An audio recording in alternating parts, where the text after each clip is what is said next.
Hello, listeners! Welcome to Stars of the Golden Age, a show that highlights the lives of legends from film, music, and the birth of television during Hollywood's golden age and the few years surrounding it. I am your host, Erin Carlson.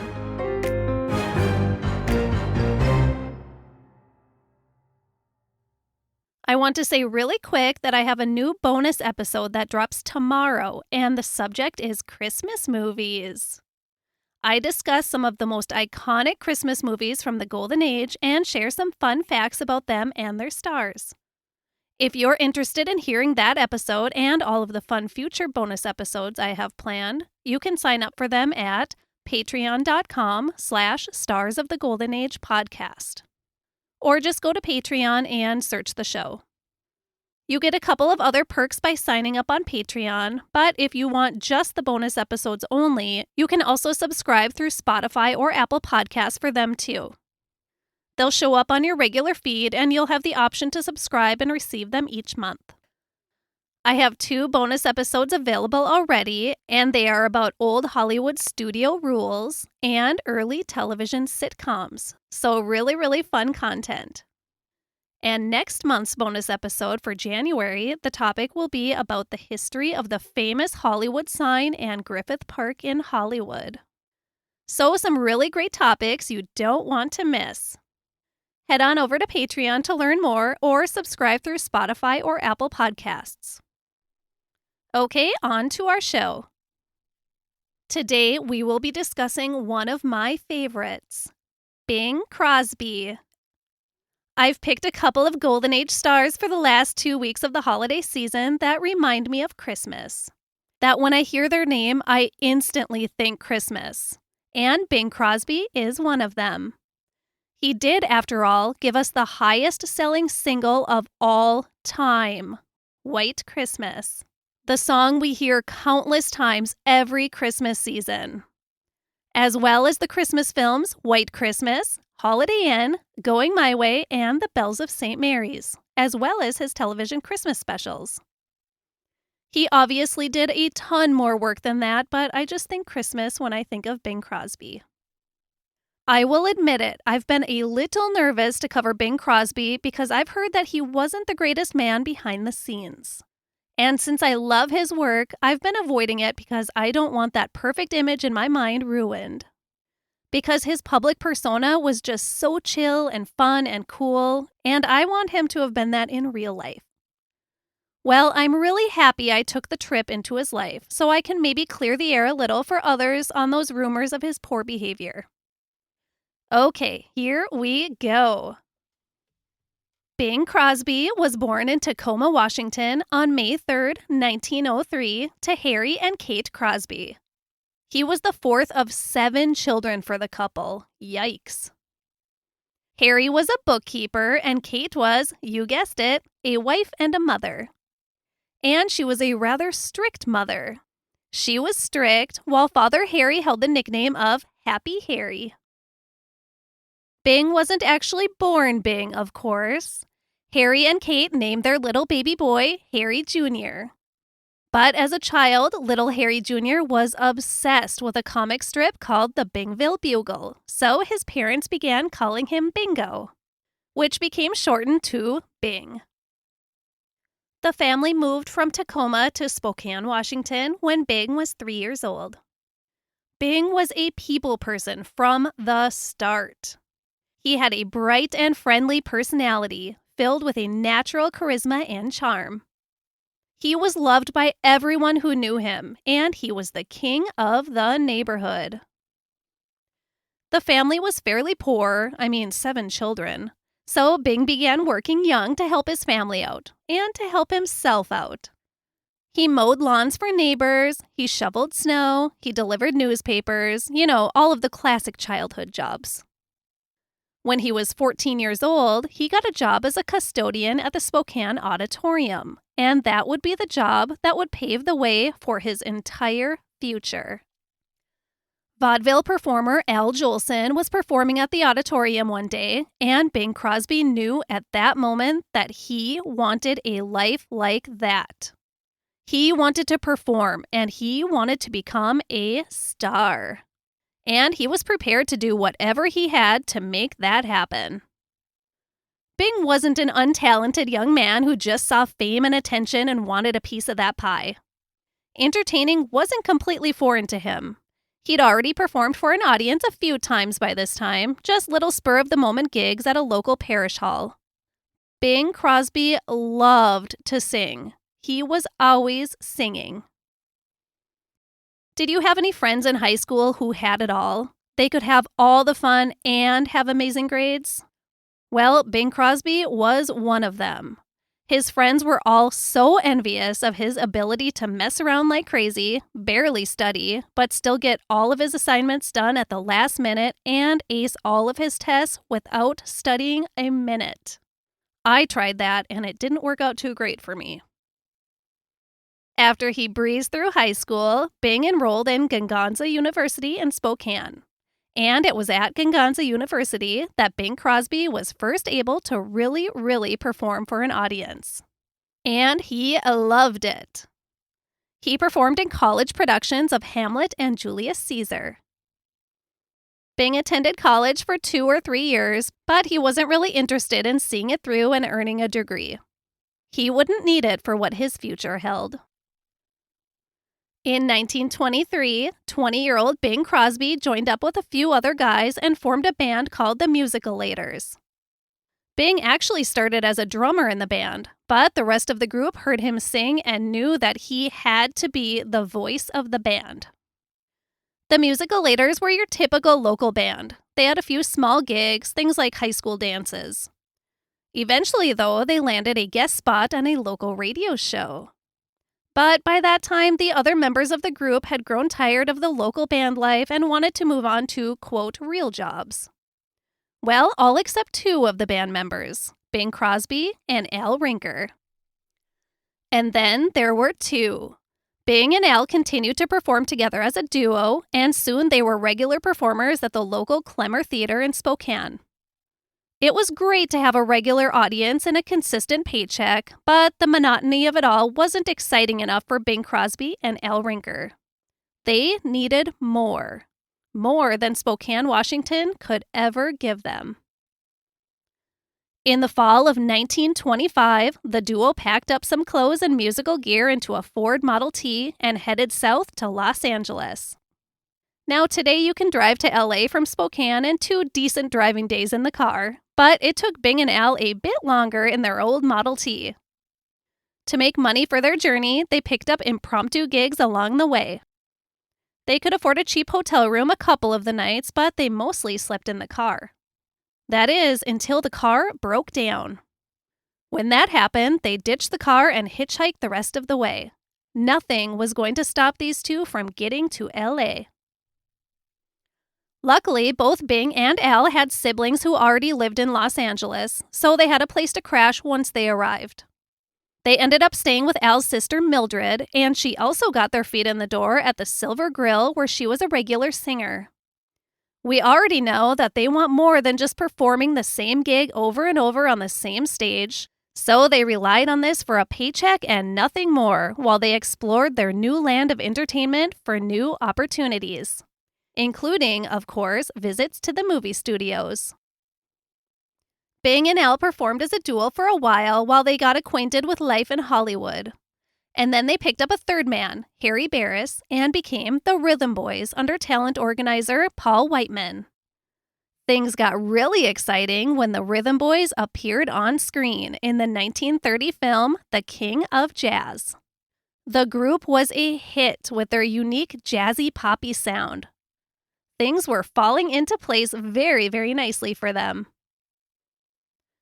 1930 also brought love into Bing Crosby's life when he met a beautiful actress named Dixie Lee during a gig at the Coconut Grove Club. He had dated many women, but something about Dixie was different. It was love at first sight. And the 2 wasted no time making it to the altar. 27-year-old Bing Crosby married 20-year-old Dixie Lee on September 29, 1930. She was way more famous than he was when they got married. She was a well-known starlet with Fox Studios. In fact, Bing Crosby was so unknown yet that the New York Times got his name completely wrong when they reported Dixie Lee's marriage to him. They wrote his name as Murray Crosby instead of Harry Crosby. It took a little while for the newlyweds to settle onto solid ground, but they figured it out after about a year or so. Bing still wanted to go out partying all night, and Dixie wanted to settle into a more stable married life. The couple even separated on account of these vast differences in vision just a few months after they got married, but they were able to reconcile. It sounds like it was really important to the religious Bing Crosby to not have a divorce under his belt. But they also loved each other very, very much. The notoriety on the silver screen in The King of Jazz fueled Bing's desire for fame, and in 1931, he became a solo artist. And on September 2nd, 1931, the radio show 15 Minutes with Bing Crosby debuted on the airwaves. This platform led to his first hit songs, and he quickly became a very, very famous man in America. And he would dominate American airwaves for the next 3 decades. Bing had also began working with producer Mack Sennett in a string of musical shorts, and those appearances led to his first starring feature-length acting role in the 1932 Precoat film The Big Broadcast. His work in The Big Broadcast led Paramount Pictures to offering a contract to Bing Crosby. The famous crooner was now a famous movie star. Bing and Dixie welcomed their first child on June 27, 1933, a baby boy named Gary. Just a little over a year later, Dixie gave birth again to twins. Babies Dennis and Philip were born on July 13, 1934. Girl had her hands full. She decided to set her acting career aside and put all of her focus on her family. In 1936, Bing Crosby became the host of the popular NBC radio variety show Kraft Music Hall. That same year, he starred alongside Louis Armstrong and Madge Evans in Pennies from Heaven. Both of these gigs opened up more eyes of a wider generational audience to the new, bright-eyed crooner on the scene. He was huge now. His success allowed him to hire his father and his 3 older brothers to work on his management team. He was receiving over 10,000 letters per week. He had achieved the fame that he dreamed of. Back on the home front, Bing and Dixie welcomed their 4th child on January 5, 1938, another boy, son Lindsay. Bing Crosby was a very protective father, very cautious of his children's safety, especially since his fame had triggered a few kidnapping for ransom threats. Bing began carrying a gun and hired bodyguards to protect the children. Dixie was, of course, the primary caregiver of the children, but when Bing was around, he was a very strict parent, just as his mother had been. I think it was pretty commonplace in those days. He wanted to mold his boys into the perfect children, but as we all know, this kind of strict approach can often backfire. We'll talk more about that later. In 1941, famed composer and songwriter Irving Berlin wrote a little song called White Christmas for the movie Holiday Inn, starring Bing and Fred Astaire. As he penned the song, Berlin thought Bing Crosby's voice would be the perfect voice to sing its words. But Bing Crosby didn't love it. Actually, neither of them really thought it would be a hit. Holiday Inn has tons of songs in it, and they didn't expect White Christmas to stand out amongst the others. But boy, did it. Between 1942 and 1962, White Christmas was in the top 40 every single year except for one. For 20 years. It is the best-selling single record of all time, with over 50 million sold. That is wild. This was, of course, also the year that the U.S. entered World War II, and that was one reason that White Christmas became the hit that it did. Servicemen loved this song. It brought them comfort and a feeling of home while they were away fighting for our country. Bing Crosby was one of the most highly involved celebrities volunteering his time in the war effort. He and his pal Bob Hope worked together both on USO tours and in a few highly successful films during the war to boost morale. Their collaborations were hugely popular due to their amazing chemistry. They just had a magic together that is really, really special and something that you can't fake. Tragedy did strike the Crosby home in the first days of January 1943, but it thankfully wasn't in the form of a kidnapping. A short circuit caused a fire to ignite the family's large Christmas tree, and the fire spread quickly through the 20-room Hollywood home. Dixie and her 4 boys had been home at the time of the fire. In fact, they had been taking down decorations from the tree at the time that the fire started. They were thankfully able to get out of the home safely before the home and all of their possessions were destroyed. How devastating. On a brighter note, 1944 and 1945 brought success to Bing Crosby with his role as Father O'Malley in Going My Way and The Bells of St. Mary's. His mother had always wanted him to become a priest, but this was the closest he would ever come. He took home his first and only Academy Award for his work in Going My Way. Around the same time, Life magazine announced him as America's #1 star. Bing Crosby was still hosting the Kraft Music Hall radio show, too. In 1946, though, he decided it was time to bid farewell after 10 years. He spent the next few years cranking out several movies. By the late 40s, Bing Crosby was earning about $1 million per year. That was a lot of money back then. It's a lot of money now. As the 40s gave way to the 1950s, the crooning sounds of Bing Crosby were being overtaken by the younger crooner, Frank Sinatra, and eventually the whole new sound on the scene, Elvis Presley. But Bing Crosby had a talent and a public presence that just kind of molded with the times. He was never really irrelevant. Let's check back in on Bing Crosby's personal life, because the 1950s brought great sadness to the Crosby family. Stepping back in time a bit, the marriage between Bing and Dixie had never been particularly great. They loved each other, but there were some demons present in the marriage. Bing often cheated on his wife, and Dixie regretted stepping away from her own film career to raise their children. Of course, she loved their 4 sons very much, but that feeling of what might have been always lingered right under the surface. Between her isolation in the home and her husband's frequent affairs, Dixie turned to alcohol to cope with life. Unfortunately, she became very dependent on it, and her addiction affected their lives deeply. I do want to reiterate that Bing Crosby was a huge drinker himself.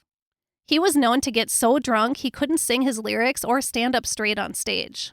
A lot of entertainers were back then. But Dixie drank to excess in their home regularly, and her children would often find her passed out on the floor, which is of course not healthy for children to experience.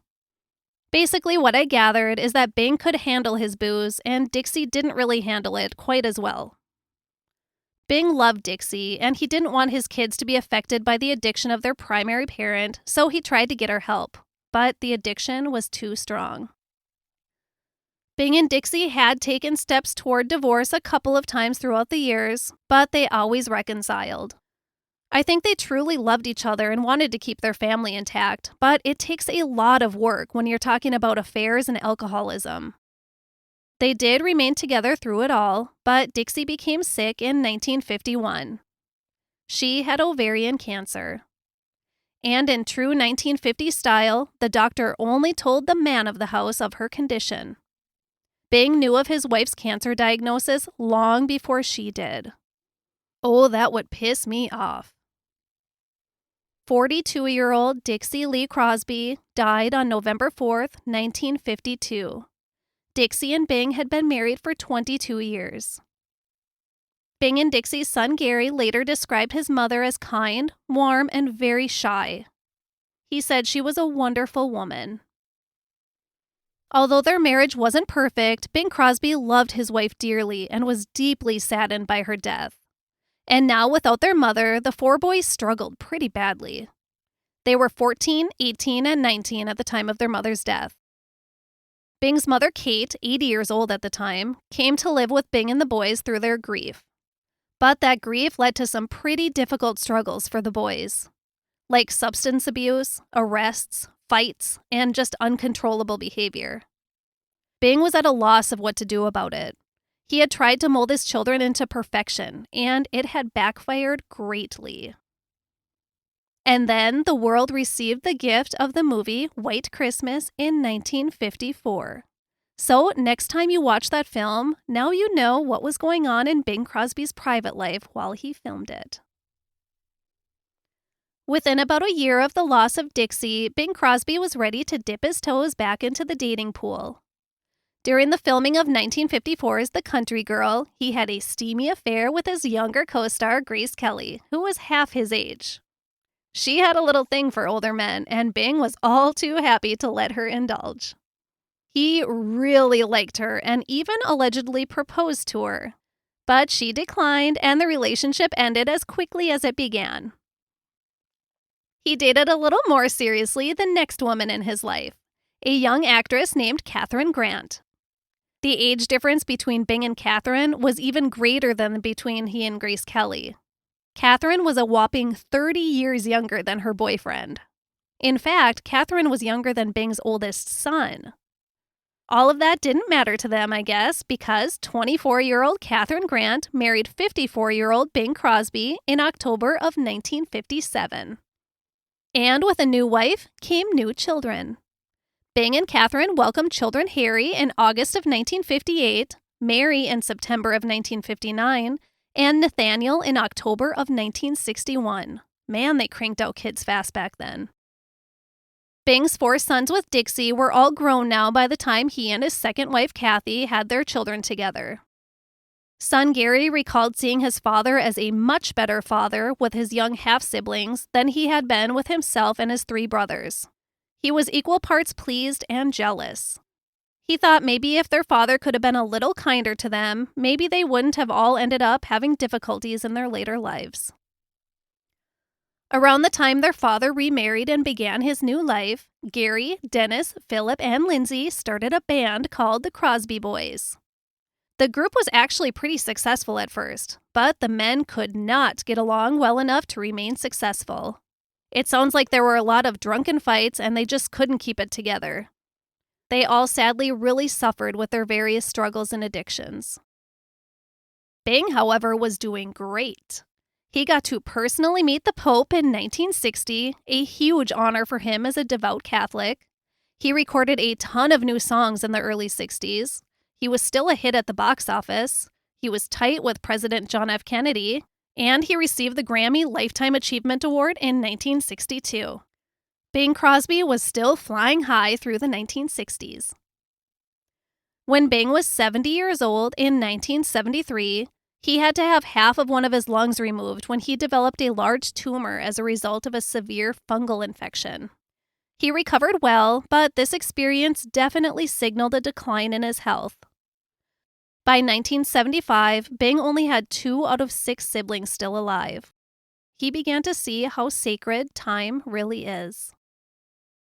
This said, he wasn't really ready to be done in the spotlight yet. Entertaining and the life that came with it was his life.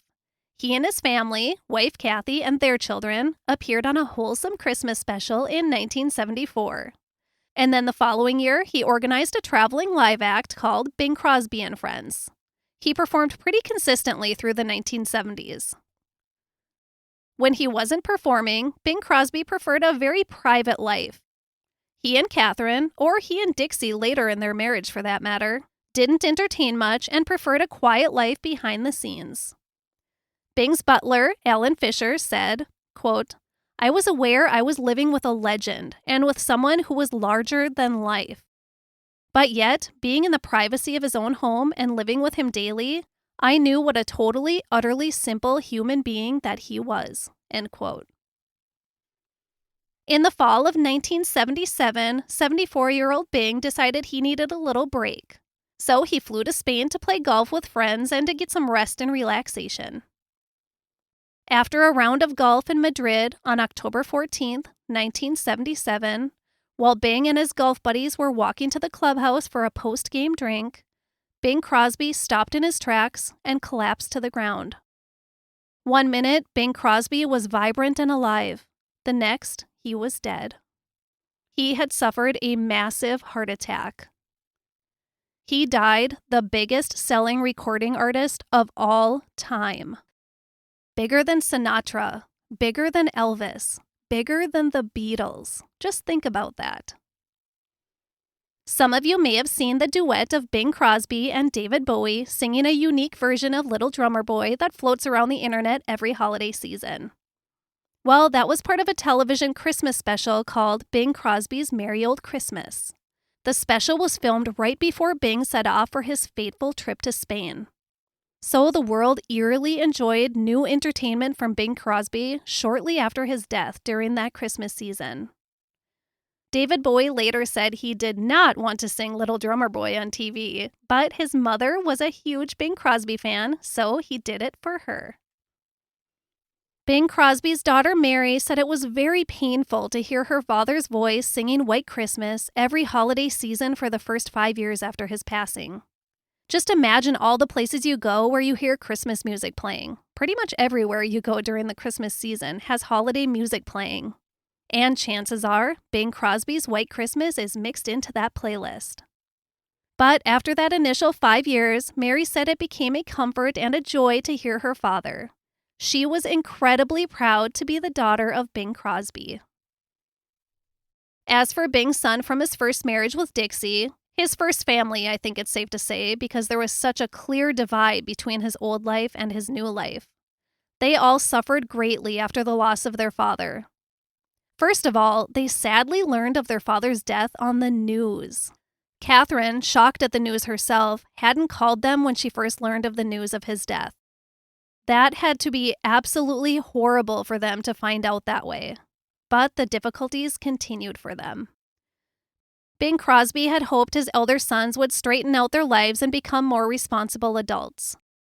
Because he was scared of what they would do with a sudden large sum of money, he had the incredible stipulation in his will that his sons Gary, Dennis, Philip, and Lindsay wouldn't receive any of his money until their 65th birthdays. They were not happy when they learned this, and it caused some pretty negative moments between them, their stepmother, and their younger siblings. Maybe out of extreme spite and anger, Bing's eldest son Gary wrote a tell-all memoir in 1983, and in the book he described his father as an emotionally and physically abusive man. His brothers denied these outrageous allegations, and younger sister Mary said that Gary confessed to her several years later that he was told to say those things in order to sell more books. Yes, Bing Crosby was a strict father and maybe a little harsh emotionally at times, especially to his children from his first marriage. But by all accounts, except for Gary's memoir, he was absolutely not abusive. And it's really sad that he was portrayed that way by his son. On December 11th, 1989, Bing and Dixie's youngest son, Lindsay, died by suicide. He was 51 years old. Just a year and a half later, on May 4th, 1991, 56-year-old Dennis Crosby, one of Bing and Dixie's twins, also died by suicide. Bing's oldest son, Gary, died from lung cancer on August 24th, 1995, at the age of 62. And Philip Crosby, the surviving twin brother, died from a heart attack on January 13th, 2004, at the age of 69. The men had all been estranged since their father's death. So much heartbreaking tragedy for Dixie and her boys. Bing Crosby had a small funeral for family and close friends after he passed. It was held at dawn, which I absolutely love. Geraldo Rivera said on the day of Bing Crosby's funeral, "How appropriate that the funeral should be when the blue of the night meets the gold of the day." Fellow entertainer Phil Harris said, "When God took Bing, he made his first mistake." Now it's time to share some other interesting things I learned during my research. Bullet point number 1. Back in his early partying days, Bing Crosby was given a fitting nickname. Binge Crosby, obviously. Bullet point number 2. In the 1934 movie We're Not Dressing, Bing Crosby was supposed to slap his co-star Carole Lombard across the face.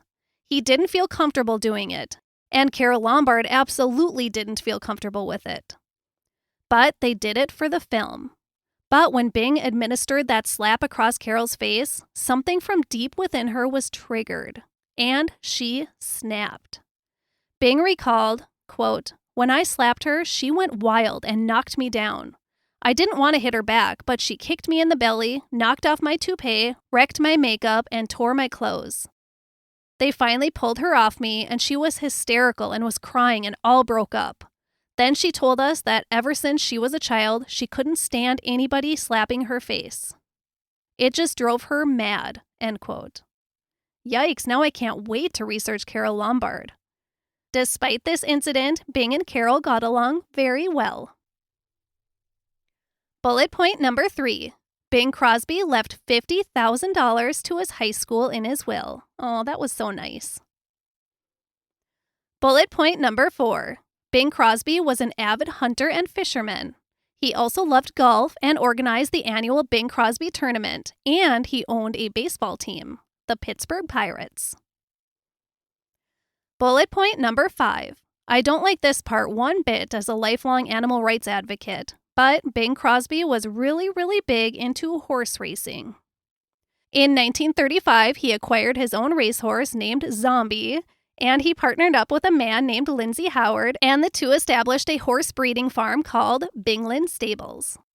And he acquired a racetrack. Bullet point number 6. Bing Crosby began balding fairly young and often wore a toupee, but not always. It was pretty well known that he was bald, and he was very sensitive to it. He did not react well to anyone making fun of him for it. Wearing a toupee wasn't comfortable, so he often looked for scripts that allowed him to wear a hat. And he looks pretty good in those hats. Bullet point number 7. When Judy Garland was fired from MGM in 1950, Bing Crosby was the first to come to her aid. He offered her work on his radio show to help her not only financially, but emotionally.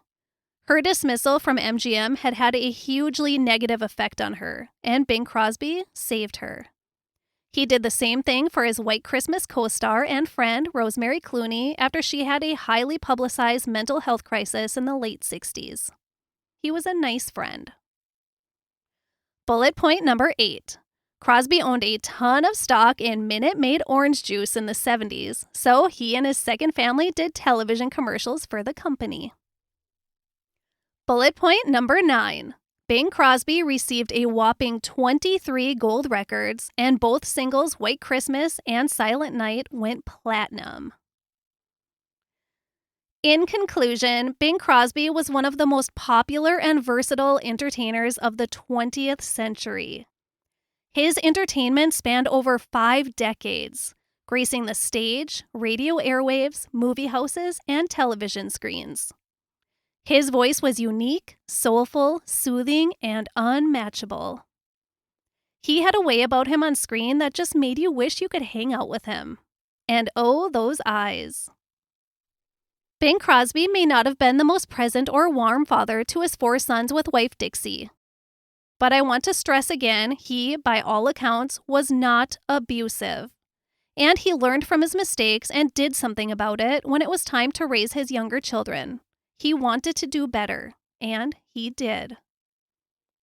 Bing Crosby saw a vaudeville act while he was sweeping the floors at his childhood job, and he wanted to entertain people like Al Jolson was doing that night.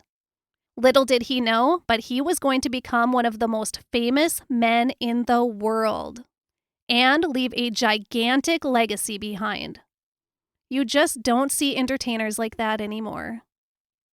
Documentarian Barry Norman said, quote, "It has been said that he gave more pleasure to more people than any other entertainer. But best of all, he was by common consent the most influential and the most innovative popular singer of the 20th century. The word great is bandied around so casually these days that it's come to mean nothing much more than not bad. But if you take it to mean of surpassing excellence, then Crosby the singer was indeed great," end quote. Thank you, Bing Crosby, for your wide range of work that gives us so much to enjoy still to this very day. I know I will always treasure your voice and your portrayals on screen. And thank you all for listening. Head on over to patreon.com/Stars of the Golden Age podcast to see how you can get some sweet bonus content every month. I release a full-length bonus episode each month, plus we have the Movie of the Month Club, and I do a shorter bonus episode about that each month too. And I would love it if you could rate and review where you listen to your podcasts. Thank you, guys. For this episode, I used a book titled Bing Crosby, A Life from Beginning to End, part of the Hourly History series. A documentary titled The Hollywood Greats, Bing Crosby, written by Barry Norman. A PBS documentary titled American Masters, Bing Crosby Rediscovered, which included amazing interviews from some of his children and his wife, Catherine. A New York Times article from January 4th, 1943. A New York Times article from October 19th, 1977. An NPR article from November 29th, 2014. And my own personal crooner, IMDB.